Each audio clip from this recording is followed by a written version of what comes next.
Hello friends, all of you are welcome once again. This is Jiten Kisku in front of you. বন্ধুরা স্বাগত জানাচ্ছি আরেকবার।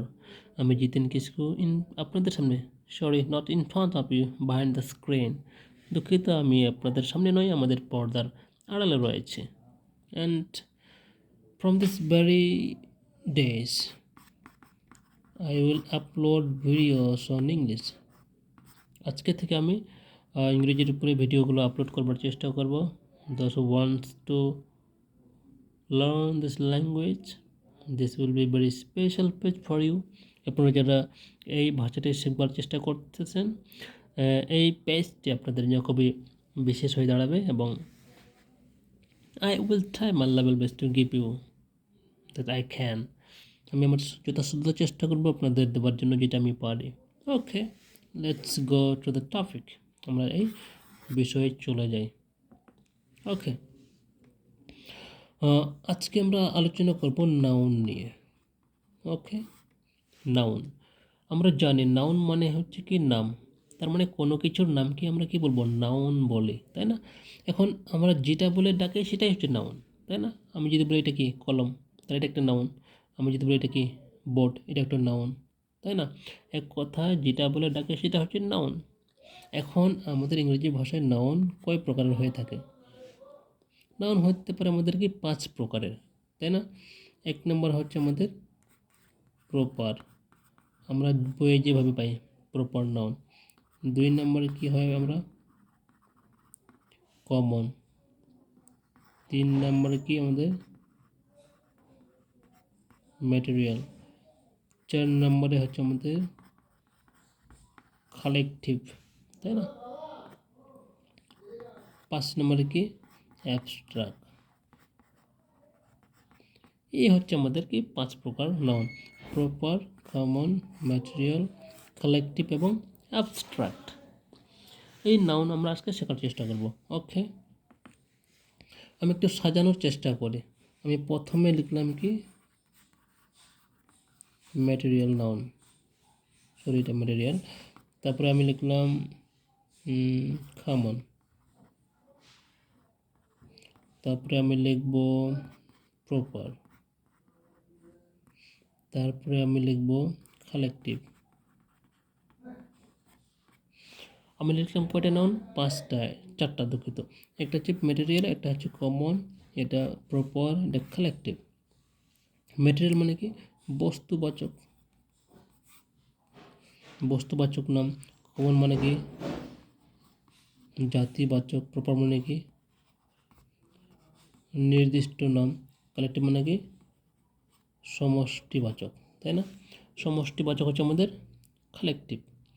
এখন একটু যদি আমরা সাজানোর চেষ্টা করি, যে একটু যদি সম্পর্ক যদি দেখানোর চেষ্টা করি, যে ম্যাটেরিয়ালের সাথে কমনের সম্পর্ক কেমন, কমনের সাথে প্রপারের সম্পর্ক কেমন, প্রপারের সাথে আবার কি কালেকটিভ এর সম্পর্ক কেমন, এই সম্পর্ক অনুযায়ী যদি আমরা চেষ্টা করি বোঝার জন্য, খুব ইজি হবে আমাদের জন্য সেগুলো মনে রাখবার। ওকে, তাহলে আমরা দেখি যে ম্যাটেরিয়াল মানে কি বস্তু। তার বস্তু বলতে কোনটা? আমাদের কোনো উপাদান দ্বারা গঠিত সকল পদার্থ হচ্ছে আমাদের কি ম্যাটেরিয়াল নাম। তাহলে ম্যাটেরিয়াল আবার একটা আমি নিজের মতো করে বলতে পারি, এটা এইভাবে বলা যায় যে প্রকৃতিতে বিদ্যমান পদার্থই হচ্ছে আমাদের ম্যাটেরিয়াল। এক কথায় যেটাতে মানুষ কখনো আকৃতি দেয়নি, তাই না? আমরা যদি চিন্তা করি সোয়েল, সোয়েল মানে কি মাটি। তাহলে এই মাটি যখন মানুষ পরিবর্তন করেনি, তাহলে ওই অবস্থায় এটাকে আমরা কি বলবো? Material noun. আবার যদি বলি আয়রন, আয়রন মানে লোহা, তাহলে লোহাকে যখন পরিবর্তন করা হয়নি, ওই ক্ষেত্রে এটার নাম দেবো আমরা কি ম্যাটেরিয়াল। ওকে, এখন আমরা যদি বলি যে সোয়েল মানে মাটি, মাটিকে যদি আমরা একটা আকৃতি দান করি বা একটা শেপ দিই, তাই না? মাটি থেকে আমি মনে করেন যে ইট তৈরি করলাম, ব্রিক, তাই না? তাহলে একটা রূপান্তর করলাম, একটা আকৃতি প্রদান করলাম। তার মানে প্রকৃতিতে বিদ্যমান পদার্থকে যখন আমরা প্রথমে কোনো একটা আকৃতি প্রদান করি, সেটা আমাদের কি হয়ে যাবে? কমন নাউন হয়ে যাবে, আমাদের জাতিবাচক। যেমন সোয়েলকে আমি রূপান্তর করলাম কি ব্রিক দিয়ে, ইট দিয়ে। সুতরাং এই ইট বলতে কি পৃথিবীর সব ইটকে বোঝাচ্ছে আমাদের। আবার কমন নাউন বলতে কি যেটা দিয়ে পৃথিবীর সবাইকে বোঝাবে সেটা আমাদের কি কমন নাউন বা জাতীয়বাচক। আমি যদি বলি ইট ইট মানে হচ্ছে পৃথিবীর সকল ইট, তাই না? এখন এটাকে যদি আমি একটি নামকরণ করি, বি এফ ব্রিক, ওই ক্ষেত্রে এটা নামকরণ করা হলো। নামকরণ করা হইলেই এটা হয়ে যাবে আমাদের প্রপার, মানে নির্দিষ্ট, তার মানে একটা নির্দিষ্ট ইটকে বোঝাচ্ছে আমাদের বিএফ ব্রিক দিয়ে। ওকে, এখন আমি যদি বলি ডজন ইট, ডজন মানে কি 12টা, তাহলে 12টাকে একটা সমষ্টি বোঝাচ্ছে। এই ক্ষেত্রে এটা আমাদের কালেকটিভ। কালেকটিভ মানে কি সমষ্টি, তার মানে কি দুইয়ের অধিক এক জায়গায় বোঝাবে আমাদের, ওইটা আমাদের কী হবে কালেকটিভ, তাই না? একইভাবে আমরা আয়রনকে যদি একটু রূপান্তর করি, মনে করেন আমি স্পেড তৈরি করলাম আয়রন থেকে, স্পেড মানে কি কোদাল, তাহলে এই কোদাল হয়ে যাবে আমাদের কি খামার নাউন। তাহলে আমি যদি বলি টাটা স্পেড,